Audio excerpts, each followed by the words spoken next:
This is a Flophouse mini episode. Now, here at the Flophouse, we normally watch a bad movie, then we talk about it. But tonight, we are not doing that at all. We are going to be interviewing and talking with a very special guest. But to introduce ourselves, I'm Stuart Wellington, and joining me, as always, are Dan McCoy.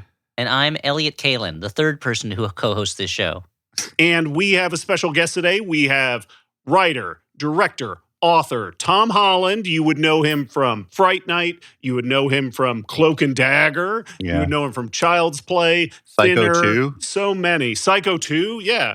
Class of 1984, one of the all-time great punk movies. Exactly. Oh, thank you, Elliot. Thank you. I love it. Tom, thank you so much for joining us. How are you doing today? Oh, you don't want to know. I'm recovering from last night where I introduced a friend's movie. I did it from L.A. in Naples, Florida. Okay. As a hurricane barrels towards Florida, you know. Anyway, Did that add urgency to your introduction? Well, it did. Yeah, I was surprised they got that many people into the theater. You know, the theater was packed. But I mean, it's like 91 at night down there, I think, right now. Yeah. So maybe the theater's a good place to hide out. Or maybe it's a sign of how enthusiastic they are for your friend's movie. Do you want to drop a plug as to what the name of that movie his name's is? Peter Higuchi, and the movie's called God. I'll think of it in a minute. Perfect. Yeah, I'm turning into Joe Biden. We all are. That's our curse. I think we all are. Yeah. Okay. So one of the big things I already mentioned it, but we're really excited to talk about Fright Night today. I'm sure I speak for all three of the Flophouse in that Fright Night has been a really important movie to us. It's a movie that has been a favorite of mine for a very long time. It's always fun to revisit. But some of our listeners might not be familiar with Fright Night. Tom, how would you describe Fright Night to somebody who's never seen it before? Fright Night is my love letter to horror fans everywhere. And it came out in 1985, and it was the second biggest horror movie that year from Columbia Pictures. And it's really amazing. I mean, it's a once in a lifetime experience. It's done nothing but grow. I mean, when I was doing all these movies, you never expected anybody. Well, you thought you did them. They came out in the theaters if you were lucky. And, and then maybe they ended up on television in reruns for a year or two, and then they were gone. And what's happened with Fright Night is it's become multi-generational. It's the movie that the grandparents show to their grandchildren to introduce them to horror now. I mean, it's just amazing, and it's become much loved. I mean, it's got a really avid fan base, and I never expected it, and it's grown over the last. I guess I noticed it around the beginning of this millennial or whatever the hell it is. Sure. Yeah, 2000. It's just amazing. So it's loved. I mean, I've got all of it's been amazing. I'm going to sound like I'm bragging, but I mean, you're allowed to brag here on the Flophouse. Mm-hmm. Yeah, well, I went to a Blacklist dinner with all the big horror directors maybe 15, 17 years ago, and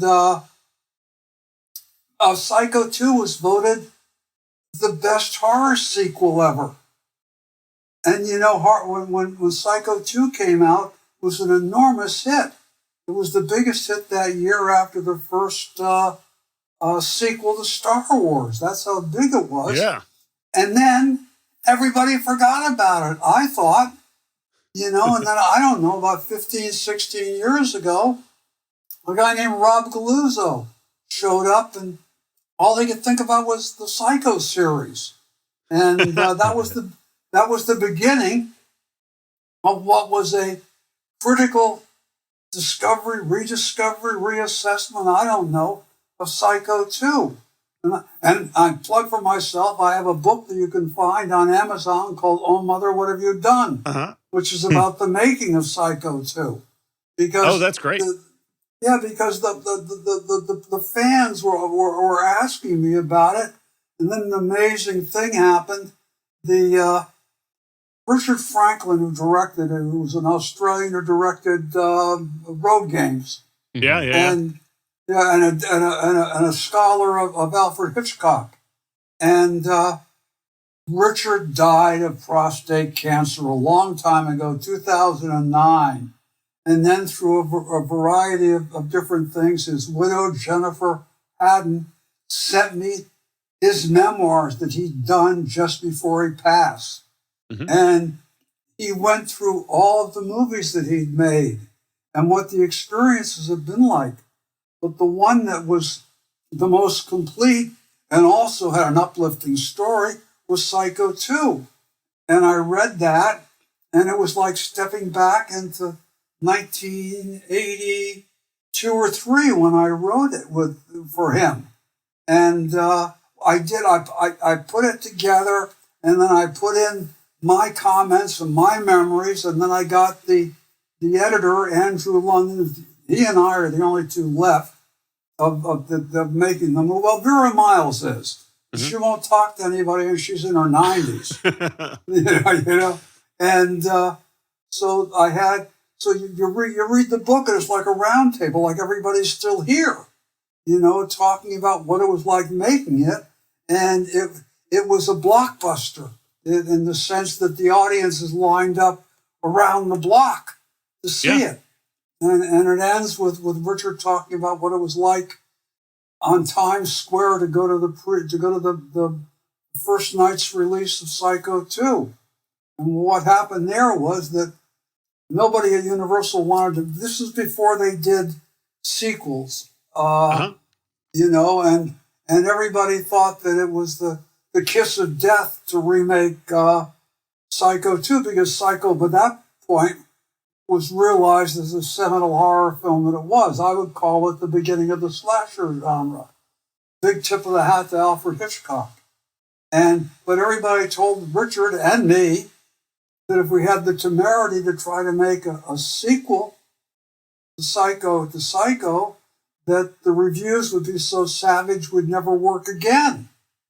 And the problem was that it didn't have any interest unless I could get Anthony Perkins to play Norman Bates again. Mm-hmm.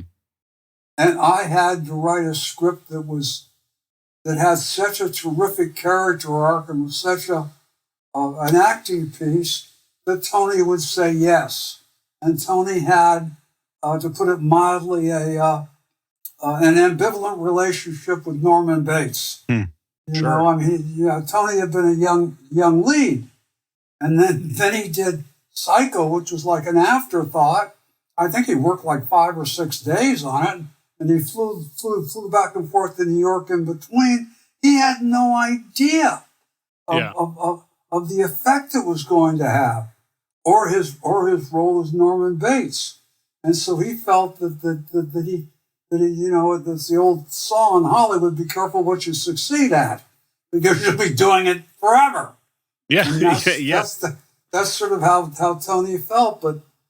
He really loved the role of what I'd written for him, and he came in and he knocked it out of the park.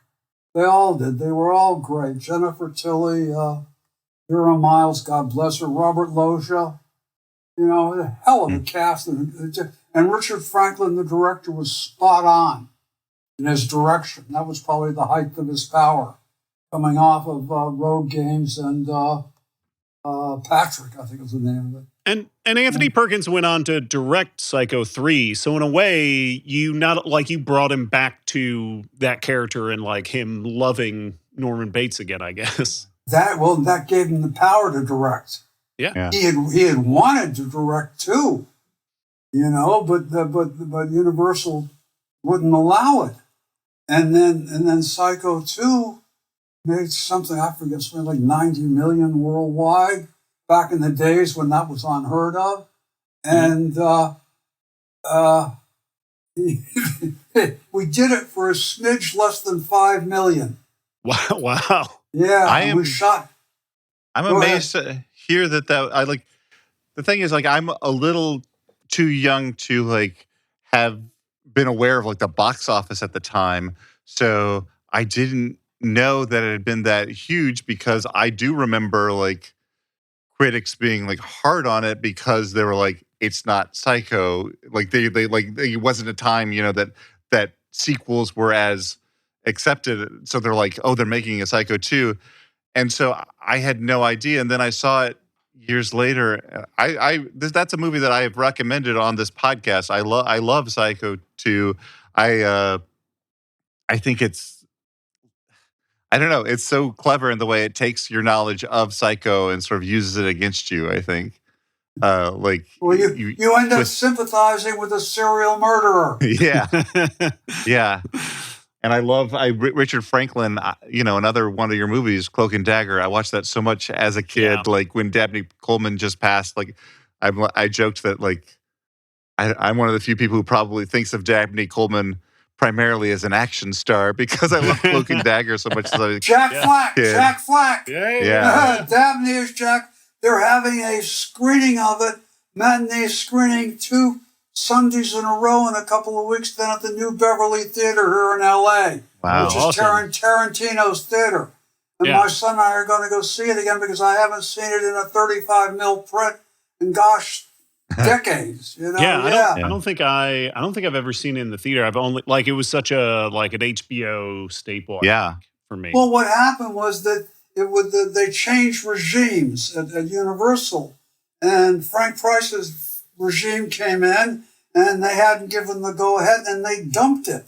Yeah. So it was a failure as a release, theatrical release, and then it came out on cable, and guys like you, who were at that age then, I'm probably talking the 90s, 1990s, you know, if you saw it when you were 14, 15, or 16, it stayed with you forever. Yeah. You know, I mean, because they make so few, they make no films now for adolescent boys, you know. So it has a huge fan base.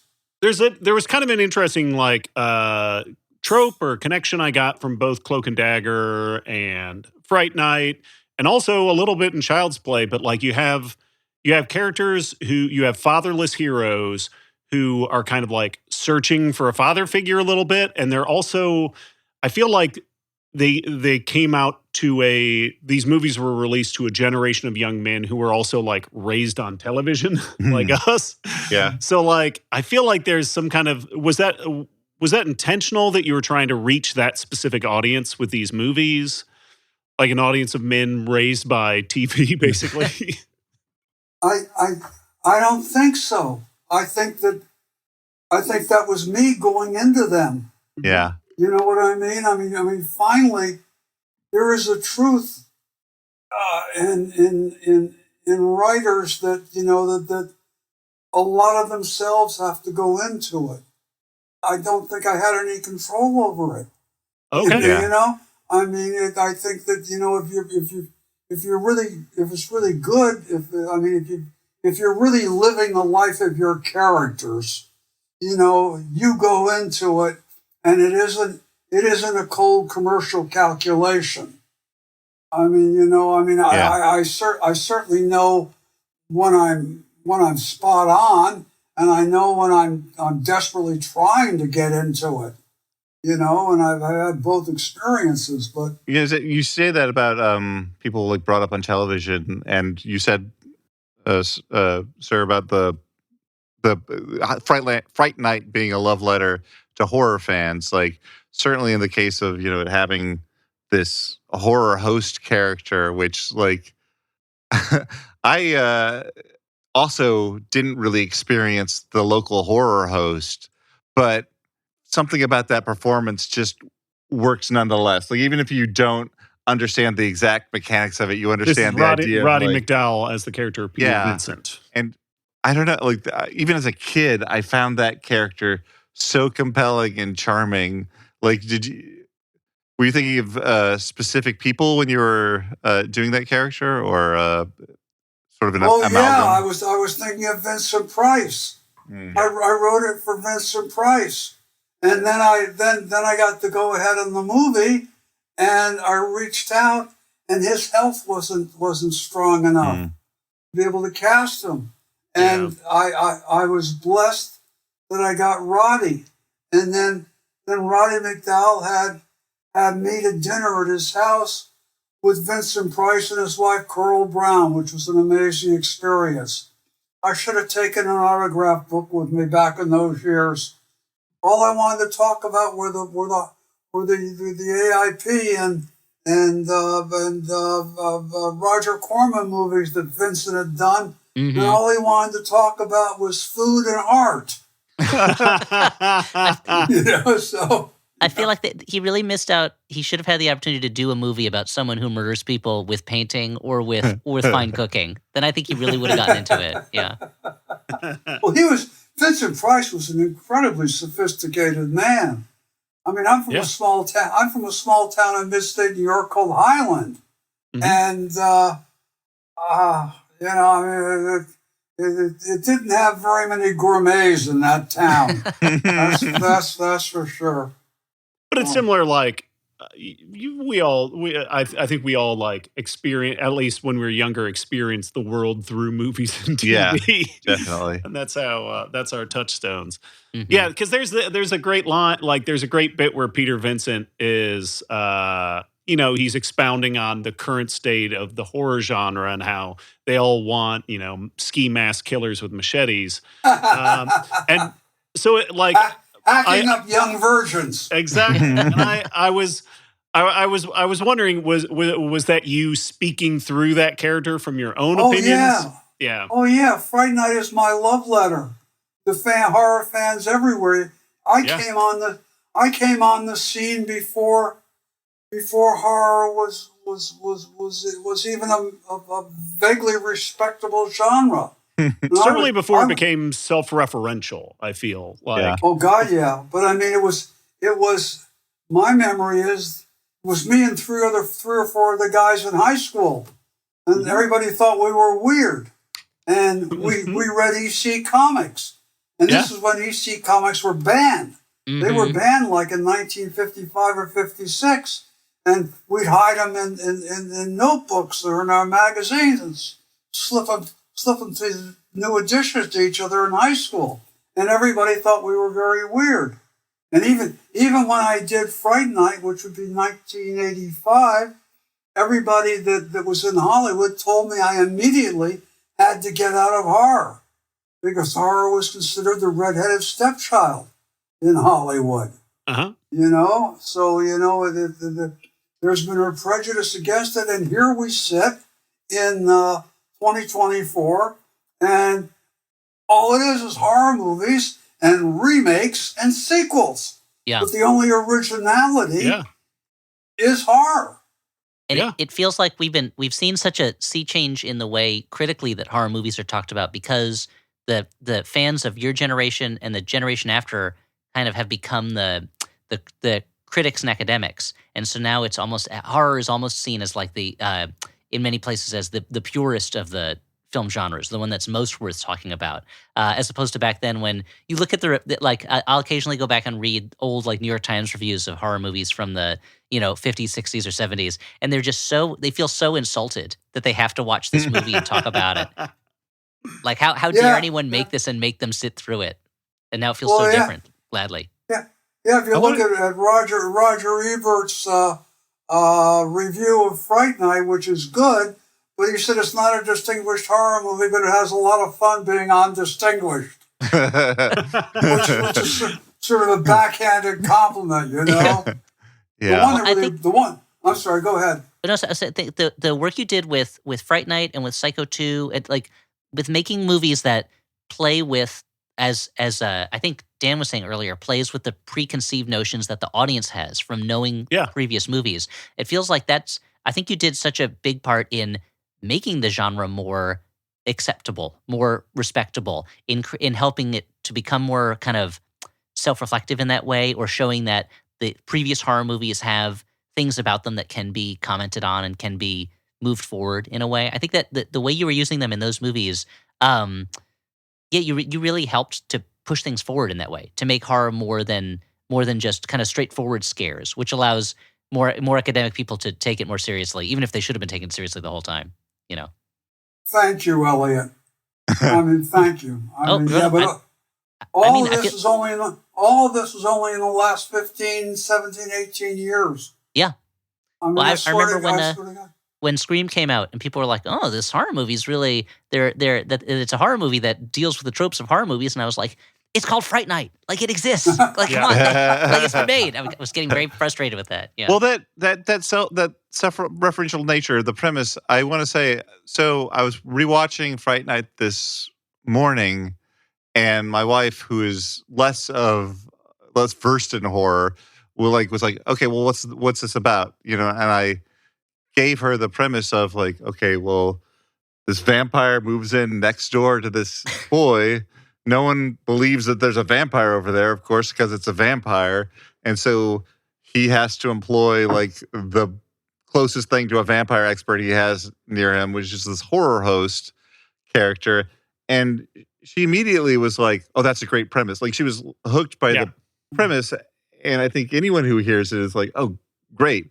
But I'm wondering, like, was the seed for you where you're like, vampire moves in next door? Was the seed like, vampire, what if a horror host has something to like go up against an actual threat? You know, do you remember? Yes, very well. It came off of Cloak and Dagger. Cloak and Dagger is supposedly a remake of The Window, which was Cornell Woolrich's juvenile version of Rear Window. Mm-hmm. But it's sort of the classic Boy Who Cried Wolf story. And I said, if you really want to do this in an interesting way, have it be a mad teenage horror fan who becomes convinced that the guy next door is a vampire. And it was Richard Franklin and I, we went into Universal and pitched it there, and they threw us out. because that was a moment in time when vampires were dead. You know, I mean, of all the places to throw you out, Universal should be most excited to do a vampire movie. Like, vampires kept that studio alive for so long. Oh, that's frustrating to hear that. You can never underestimate how blind major corporations are to their catalogs. Mm-hmm. Yeah. You know, I mean, it always amazes me. But anyway, I had the idea in my head, and I was in love with it because that was my teenage years. I mean, when I was a teenager, you know, the only place you could watch horror movies were on Friday night in the Friday Night Frights at 11 o'clock on some independent TV channel. Mm-hmm. And they were uniformly god-awful. Well, not really. There were a few early ones that were brilliant. I mean, the original Thing was 1951 or 2. Mm-hmm. Them is a terrific movie. Yeah. You know, I mean, anyway, there's some really good movies, but a lot of them were really god-awful. But they had these horror hosts like Elvira and Stagger Lee and Count Scavulli or whatever, you know, and they were all horrible ham actors, but great fun. And they would step out of a crypt of paper mache, and you could see it shake, you know.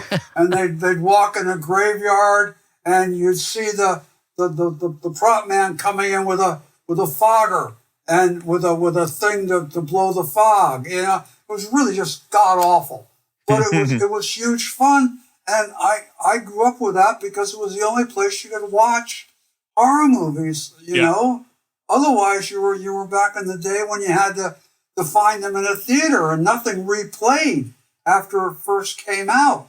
I remember driving hours to watch a re-release of 20,000 Leagues Under the Sea, the James Mason Disney movie. I mean, now you have a plethora. And now there's so much out there, who the hell knows even what it is? But, I mean, back when I was growing up, it was hell to find the movies you loved. But anyway, so Fright Night, I couldn't sell it. I wrote Cloak and Dagger instead, which I'm also in love with and very proud of, but it never has grown to be as enormous. I think my most loved movie is Fright Night. But, almost everything has Phantom. Thinner is coming back now. Yeah. And that was a failure when it came out. Mm-hmm. I mean, I think one of the lessons is if you hang around long enough, there are some pleasant surprises in store for you, maybe. But here I am, and I'm thrilled to be talking about these movies, and I love Cloak and Dagger, and I love all of them, even the terrible ones. But I especially love Fright Night.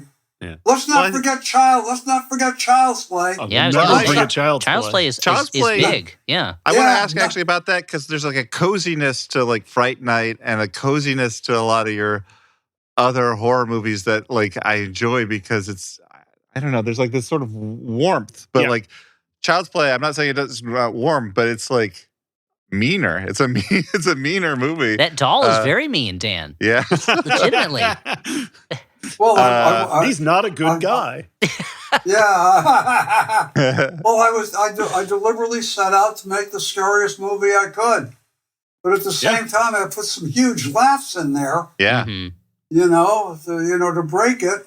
But no, it was the quintessential killer doll movie. I don't think there'd been a killer doll movie before that. So it was kicking down. Can you think of one, Stuart? I'm like, was there a Twilight Zone episode? I'm trying to remember. Episodes of TV, but not a movie. Talking Tina. Yeah, Elliot. Yeah. And there's an old movie called The Devil Doll. Dead of Night. And Dead of Night had was it a doll or was it a ventriloquist dummy in Dead of Night? I can't remember. It was a ventriloquist in Dead of Night. Yeah. And don't forget Magic. Yes. Magic. Yeah. But in Magic, Magic frustrates me because they played ambiguous, whether it's him or whether it's the dummy Magic was a failure. Yes. Yeah.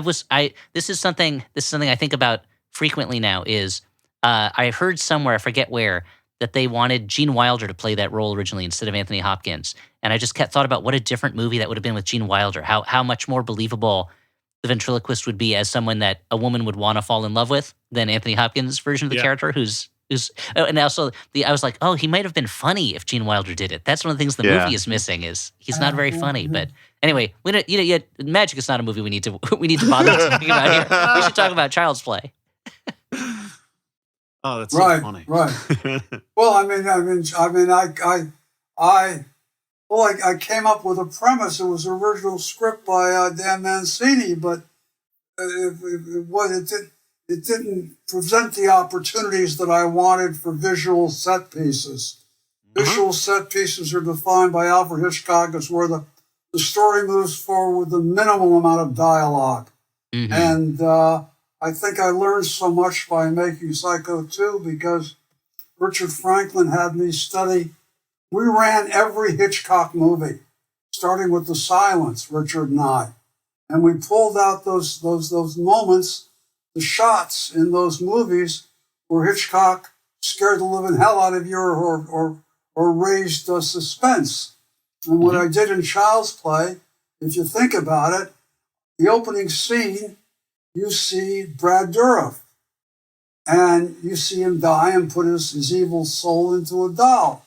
And then you never see Brad again. Yep. Okay? But then you, the audience, knows that doll is murderous. But the characters in the movie, the mother and the little boy, they don't know. And that's the Hitchcockian definition of suspense for the audience. You wanted the audience to know that Chucky was a killer. You didn't want to play that game of, is it the doll or is it not the doll? You want it to be the suspense of knowing that Chucky is dangerous and seeing the family dealing with it. I think that's such the better way to do it. If you want, if you watch an evil doll movie, you want to know the doll's evil. It reminds me, you talk about Hitchcock. It reminds me of that Hitchcock story about how he said, like, a bomb blowing up is surprise, but if you know there's a bomb, that's exactly it. Yeah, that's exactly it. That's the premise that I used. Yeah, the kid knows there's a bomb, but no one else knows there's a bomb. And the audience knows it's a bomb. Yeah.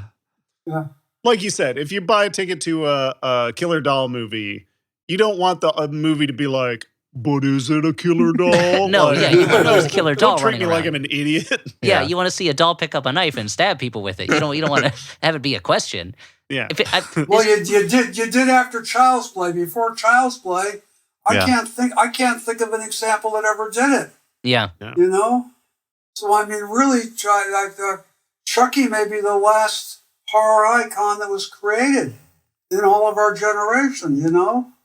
He definitely Scream, Ghostface maybe a little bit, but not. But Ghostface is kind of like a mask in search of a character to wear it, whereas Chucky fits so well with like Jason and Freddy and Norman Bates, of like these characters where you really are interested in the character, and you want to see what they're going to do and what's going to happen to them, as opposed to wondering who's behind the mask this time. You're like, what's Chucky going to do now? Like, where's he? Like, what's he up to? And Dorff is still doing the voice, and Don Mancini is still doing so there's a consistency of character too there that doesn't exist. Is Fred Dorff still doing it? Yeah, he's up for the show. I think in large part because his daughter is on Chucky. Yeah, that is a large part. He lives up in Woodstock, New York, and he's a brilliant actor, and I'm thrilled that I've given him a career that's carried him into his dotage. Yeah. I mean, that's a great way to retire. I mean, it's still an amazing voice performance too. He's great. Also, credit to Dan Mancini's taken it in places that I never would have thought of. Yeah. But he's kept it going for 40 years. Yeah. Or 38 years or whatever. Yeah. City pop to me is like a feeling. City pop is beautiful music. It's music that makes me emotional. There's so many different sounds that fall into the city pop category. It just feels very home to me. We're just about wrapped on our inaugural season of Primer. If you didn't know, Primer is a new podcast that explores music from outside the English-speaking world. And Vulture called us one of the best podcasts of the year. Our first season covered Japanese city pop, and you just heard a few of our past guests share what the genre means to them. Learn more about the world of city pop and listen to some cool tunes. And if you like what we're doing, you can make a one-time contribution and help us reach our goal to produce a second season about a new genre. Support Primer over at MaximumFun.org/Primer. Throughout history, sirens have captured men's attention, enticed men with their feminine wiles, and fulfilled men's primal needs. The sirens' allure persists. They have not. Unless the primal need is, I need to be smashed on the rocks. Yeah, smash me. Smash me, mommy. Smash me, mama. Smash me, mommy. The sirens' allure persists. Why do we do this to ourselves? Strand me, baby. Strand me, baby. So yeah, listen to my brother and me from Maximum Fun on Mondays. It's just like that. Just like that, but more, it's just like that, but more of it. There's just more of that. Hey, it's Dan here to tell you that yesterday tickets went on sale for 3 Men and a Hallie, which is our next streaming show. It's once again beautifully shot and edited by the good folks at Stage Pilot. And this is our first regular format streaming show featuring Hallie Hagland, your favorite and ours. Your first chance to see her in one of these live show tapings. The show debuts on Sunday, August 4th, and you can get tickets for that show by heading to flophousepodcast.com/events. Now, I'm kind of dying to ask, but with in Fright Night, especially near the end, there's a couple of special effects sequences both the werewolf, like evil's wolf transformation sequence, and then when the familiar character melts. There are these really long, kind of lingering sequences that are both like kind of ridiculous and over the top, but they really take their time, and they're both like beautiful and sad. How did those come about? Was that a thing that was planned, or was that something that like came out of working with the special effects team? No, that was written. I mean, but I did make discoveries along the way. Amy Sharkmouth, I came up with while we were shooting, because I saw an opportunity to really scare the hell out of the audience. But Billy Cole's melting, I had written, but I didn't know how to do any of that. The credit goes to Richard Edlund and Randy Cook and Steve Johnson, the effects people. I had a brilliant effects crew on Fright Night, and Fright Night was the throwaway movie that year for Columbia. They had I was so hot as a writer because of the success of Psycho 2 that they thought they'd take a chance on an original script that I wrote. And they had this slot, and they didn't give me any money. I think they did it for $7 or $8 million. And they wanted to keep the Ghostbusters crew employed because they thought they were going to do an immediate sequel to Ghostbusters. And so I got the best effects crew in Hollywood in Richard Edlund, Steve Johnson, and Randy Cook. And they did brilliantly. I wrote those things, but I didn't have a clue how to do them. I mean, I had no idea how to throw Jerry Dandridge off the balcony and have him turn into a bat on the way down. That was Richard Edlund. That's amazing that Ghostbusters 2's loss was your gain. Yeah. So do you have any other, are there any other particular stories from the Fright Night production that you haven't shared or you think fans would love to hear about? Well, I don't know. I hinted at one that I was blocking the scene in the basement on a Friday night where Amy comes down the stairway as Charlie and Roddy are looking for Jerry's coffin, and he pulled out the cross, and she turns away and says, "Oh, Charlie, you promised you wouldn't let this happen." And then we called it a night because we'd run out of time. And I said, wait a minute. When she does the turn and the reveal, if she comes around with a horrible face, like a mouth full of teeth, we just scare the hell out of the audience. And I told Steve Johnson, and he and Randy put together the shark's mouth over the weekend. Oh, wow. Awesome. And then because he thought it wasn't up to the standard, Steve Johnson will promise me that except for a brief cut, we'll never see it again. And I said that just for that, okay, it's over after that.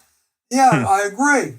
And he got it to me on Monday, and we shot the scene, and I put it in the movie, and it was the universal scream from the audience when we played it. And then it ended up on the one sheet. So it's probably most famous. It's probably the most famous visual from Fright Night. And Steve Johnson still rips me about it. It's so funny. Yeah, I feel like between that and the shot of Evil with the cross burned on his forehead, those are the two that really come to mind immediately. Yeah. Now it was a fairly small budget, but it had a pretty big return. It was a big success for its budget, right?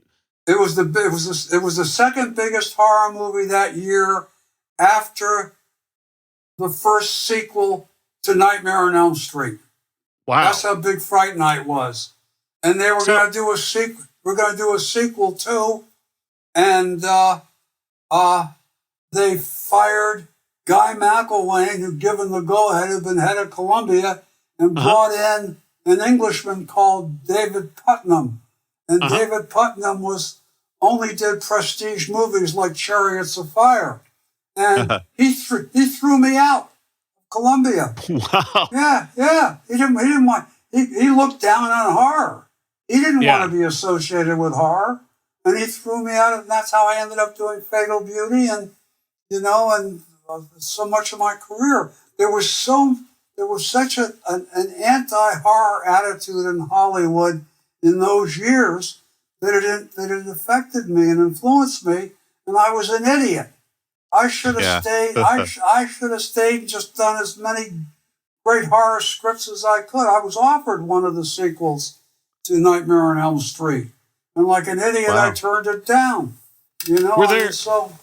Were there any other like horror passion projects you wish you'd gotten to do during that time, but just weren't able to get off the ground due to the climate? Boy, that's a good question. Yeah, I have one called The God Game, which I'm working on right now. Oh, awesome! Which goes to show you that projects never die. You may, but the projects never do. You know, I wrote a 100-page treatment in 1977 with Stuart Stern. Who was Stuart Stern? Stuart was one of the 3 or 4 biggest scriptwriters in Hollywood. He wrote a little movie called Rebel Without a Cause. Okay.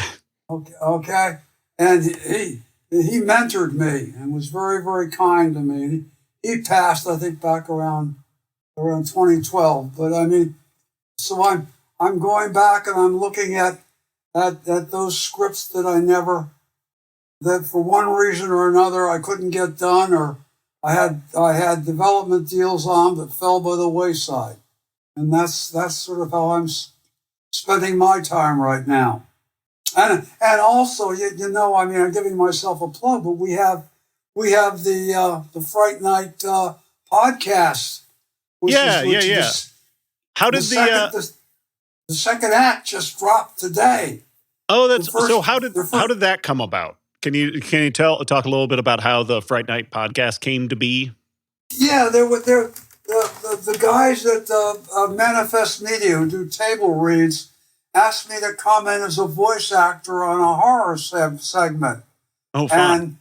And I thought, well, yeah, I'll do that because but I was curious about podcasts. Okay, movies right now, as you guys know, are in a very difficult transition period and transitioning to I don't know what the hell. You know, I go watch 70 millimeter movies, and I saw Dune 2 and I saw Furioso, and every one of them had 25, 30 minutes of previews, and every preview was a sequel.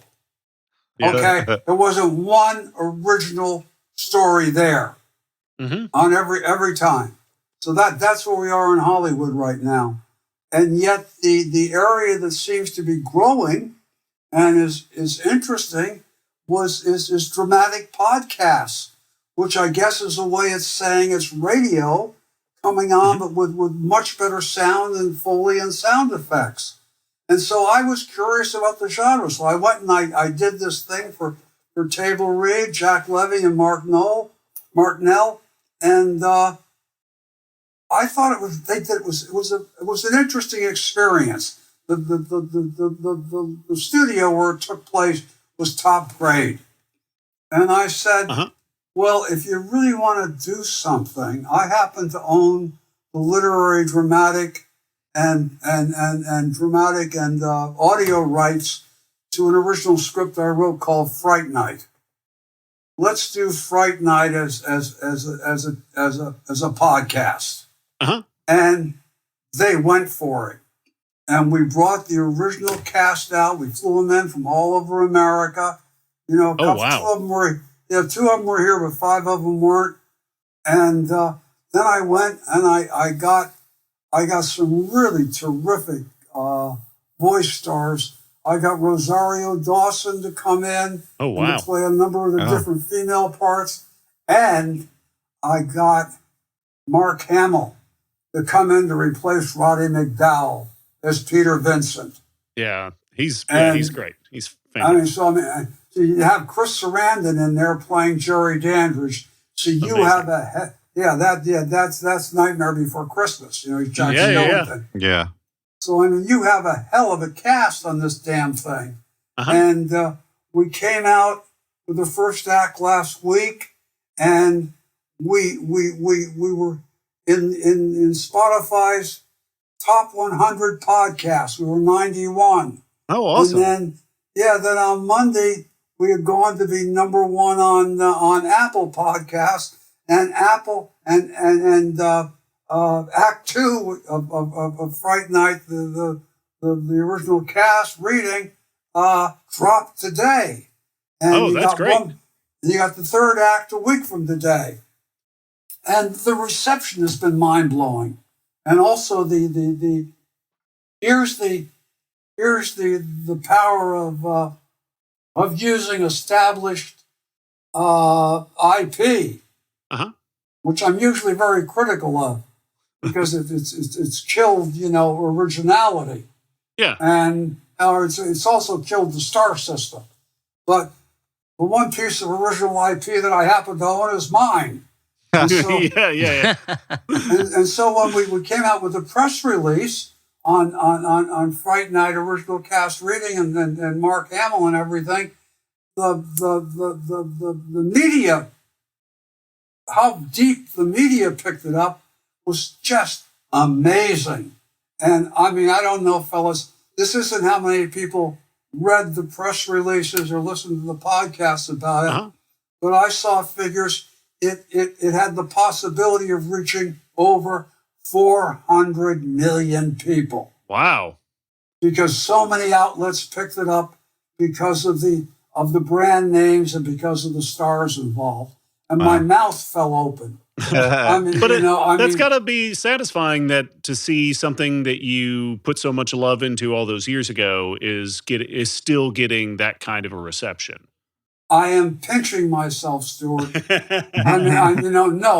totally unexpected. Yeah. And it is the best feeling I've ever had, in terms of, I feel like I've really accomplished something, and for years I was totally unaware of all this, and it was just growing. It was growing out there, like you talked about Class of 84. The Class of 84 is, I think it's a just terrific, exploitation movie. And that was a success when it came out. But it was, if you don't have the critics commenting on it, it doesn't get in the popular culture, and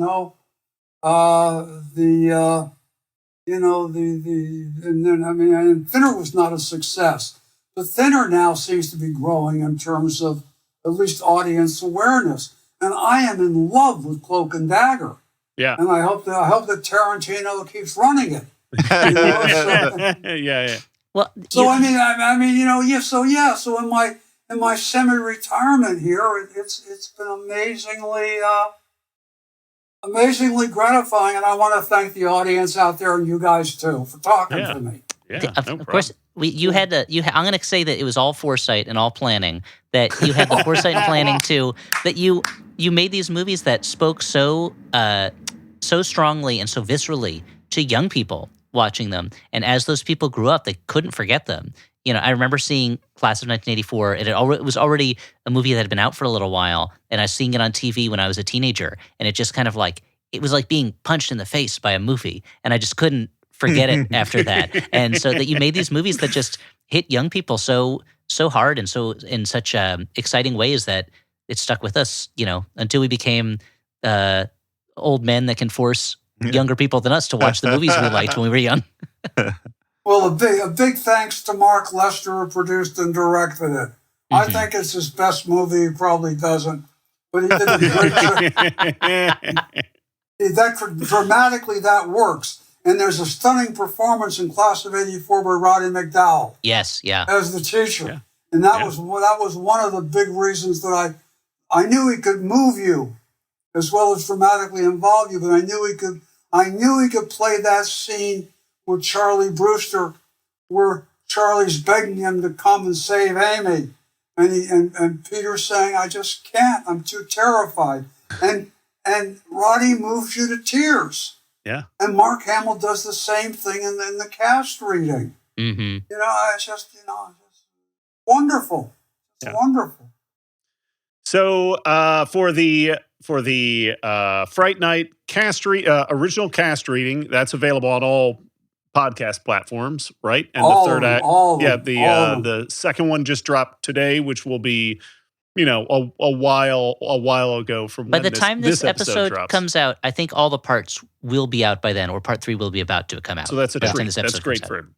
Well, that'd be great if you can watch act 1, 2, and 3 at the same time. That's perfect. Because the script as a reading just involves you more and more as it goes along, because the stakes keep rising. And did you have to do much? Did you tweak the script at all before the reading, or is it just straight from the page from when you wrote it years ago? No, what I did was I took out a lot of the narration. Okay. So I kept the drama moving along. That makes sense. Yeah, and I wrote a very long piece called Fright Night Resurrection about all of them getting together 30 years later.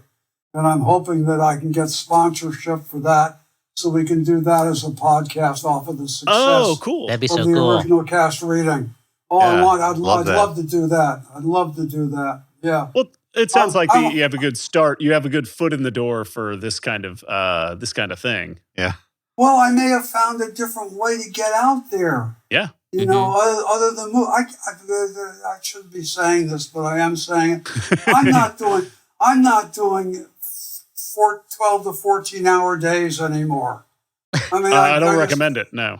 Yeah, no, and turnarounds, because so much of horror is night. So you're always ending up finishing work on Saturday morning at dawn, and then starting out on dawn on Monday morning again doing days. And if you do that for 40 or 50 days, you're gonna need a stretcher to carry out. You know, so podcasts, are just wonderful if I can get it going at this time of my life. Yeah, and still be creative and get my voice out there. I'm in love with this stuff, you know. Yeah. Like, I think that's one of the things that I think hits. So like, it's so true with your work is that you're clearly a fan, and I feel like that it comes through. I think it really comes through, and I think that's what people connect with. Well, that's what Fright Night is. It's the ultimate fan letter to horror. Yeah. Classical horror.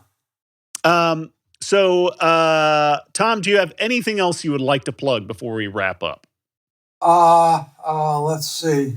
Yeah, I have books up on Amazon. I think they're because of the other Tom Holland. Tom Holland's become like Dick Smith, you know? Yeah, you've got 2 other Tom Hollands at least that you're competing with in the public square. Yeah, now now I'm under Tom L. Holland. Congratulations on your relationship with Zendaya, by the way.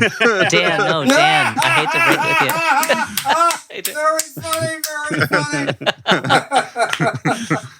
Oh, that's great. Anyway, you can find my books. You can find I've written a novel called The Notch. I have a collection of short stories called Untold Tales or Twisted Tales. You can find them all on Amazon. Great. Anyway, please look. Anything else? I have a website called terrortime.shop. If you'd like items, and this has been great fun. We'll put a link in the show notes to that site. Yeah, please. This was so much fun. It's so great that you were able to join us and talk about one of our, some of our favorite movies. Yeah, and give us some insight into the making of them. For the Flophouse, I've been Stuart Wellington. I've been Dan McCoy, and I'm Elliot Kalin. And joining us was I'm Tom Holland. God bless you and thank you all. Go ahead. Thank you. Okay, bye. Thank you.